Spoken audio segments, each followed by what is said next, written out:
গানটার মধ্যে দেহর যে নামাজ কালাম রোজা সমস্ত কিছুর বিবরণ এখানে রয়ে গেছে। আমি গানের মধ্যে অনেক কথা আছে, কথাগুলো আশা করি আমার দয়াল গুরু যিনি তিনি তার হৃদয়ের মধ্যে লিপিবদ্ধ করা হয়ে গেছে। আমার একটা কথা জানার বিষয়, বাবা সরণদ্বীপ হইতে জিদ্দা, কোথায় মক্কা মদিনা, কোন দিনে হয় দেহের ঈদ মুবারক, কার সাথে মিলাইলে সিনা। সিনা মানে কি? এই দেহটা, এই বুকটা। দেখবেন একটা মুরিদি মানুষ একটা বেমুরিদি মানুষের মাঝে তফাৎ আছে। কি তফাৎ? একটা মুরিদি মানুষ যখন একটা গুরু ভাইকে দেখে তখন দুই হাতটা জড়ো করে সেই ভাইয়ের প্রতি একটা ভক্তি জানায়, জানে না বাবা?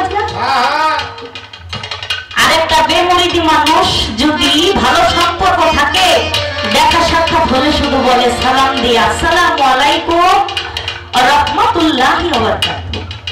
আর যদি সম্পর্ক ভালো না থাকে সালাম দেওয়ার কোনো প্রয়োজন বোধ মনে করে না।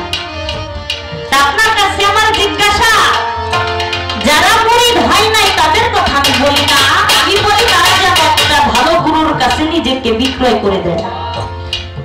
আর যারা মুরিদ হয়েছে, এই যে সিনাটা মিলাইলে ঈদ মুবারক হয়, এটা এই সিনাটা কোন সিনার সাথে মিশাইলে আমাদের ঈদ মুবারক পালন হবে? বাবা যার টাকা পয়সা আছে সে যাইতে পারবে সৌদি আরবে হজ করার জন্য, আমার তো টাকা পয়সা নাই। আমি টাকা পয়সা বিহীন একটা কাঙ্গাল মানুষ, আমার হজটা আমি কোথায় করবো আপনি বলবেন? আপনি বলবেন যে পীরের বাড়ি ভক্তের কাবা যে কইরাছে জিয়ারত, সে হয়েছে মানুষ প্রধান, পাইছে মাওলার নিয়ামত। পীরের বাড়ি যদি ভক্তের কাবা হয়, সেখানে যদি ভক্ত হজ করে, তাহলে তো আমার দেহে এখানে যে সাধক রয়েছে দেহের কথা, আমার দেহের মধ্যে কোথায় আমি হজ করব? আমার দেহের মধ্যে নাকি আসওয়াদ পাথর আছে, কোথায় আছে আপনি সেটা একটু দেখাইয়া দিবেন। এমন ভাবে দেখাবেন যে দেখানোটা দেখলে আমি আমার এই আসওয়াদ পাথরে যেন চুম্বন করতে পারি। এতটুকুই আমি তাকে বললাম। গানের মধ্যে যে কথাগুলো আছে আসলে তিনি বোঝাবে, এটা প্রথম